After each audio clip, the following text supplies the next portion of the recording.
Please welcome with me to Inspiration Today, Brigitte Gabriel. Brigitte, so nice to have you here. Thank you. I'm honored to be with you. I really enjoyed your book. Quite a wake-up call.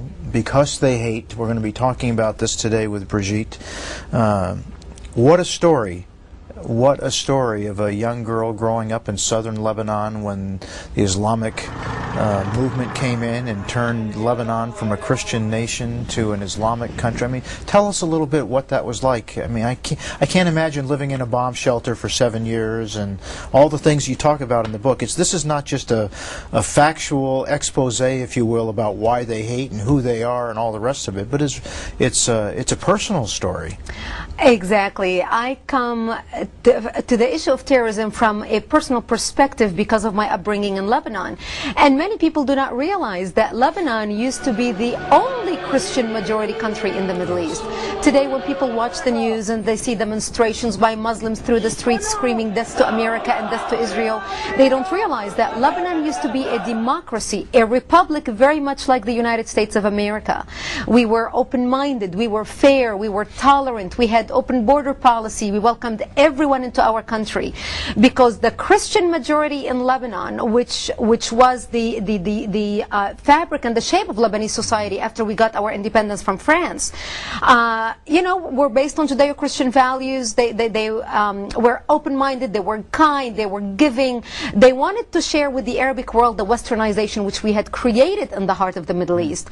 We had built the best. Is that Lebanon's history? I mean, or did Lebanon morph into that from something else? No, the majority of the population in Lebanon was Christian. Okay. When we got our independence from France in the early 40s, over 60% of the society were Christians.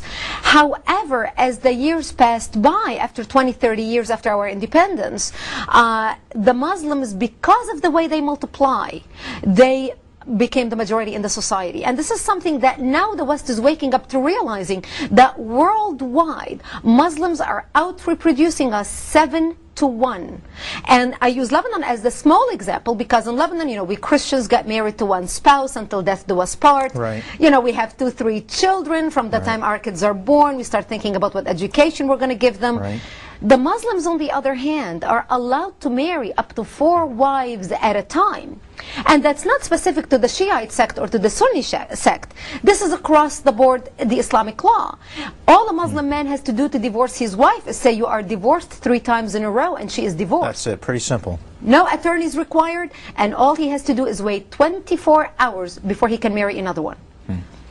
And they have a lot of such children. thing, I'm sure, as property rights and things of that nature for an Islamic woman. No, women have no right of whatsoever. Women don't even have rights, don't even have custody of their children after the divorce. Part of the major problems in Saudi Arabia today, especially Saudi Arabia as the example of Islam or a country that adopts Sharia law and practices Sharia law today in the 21st century. When a man divorces his wife, she loses all the right to the children because all the kids belong to the father. Wow. And now this is part of the major problems in Saudi Arabia is women trying to hire attorneys to try to get back to their children or at least visitation rights or the sort. Wow. But we in Lebanon were different because we had laws influenced by the Judeo-Christian values because of the majority Christians. And this is what made the Muslims surrounding us literally despise what we had. Even though the Arab sheikhs and the royal Arabs used to come to Lebanon and party in the 60s because my country offered them what their countries forbid. Even though we were a westernized nation, we still practiced a conservative Arabic culture, being based in the Arab Middle East. It was a very family-oriented atmosphere where husbands respected their wives, where fathers respected their daughters, where girls were protected, where girls were educated. The Muslims and the Christians in Lebanon together as a society, the girls were educated just like the boys. They went to universities. We had built the best universities in the Middle East. Muslims sent their children to study in our universities. They graduated and they worked in our economy because we had built the best economy in the Middle East, even though we did not have any oil. Lebanon became known as Paris of the Middle East in the mid-60s. Okay. But all that changed So what once changed the Muslims became the majority.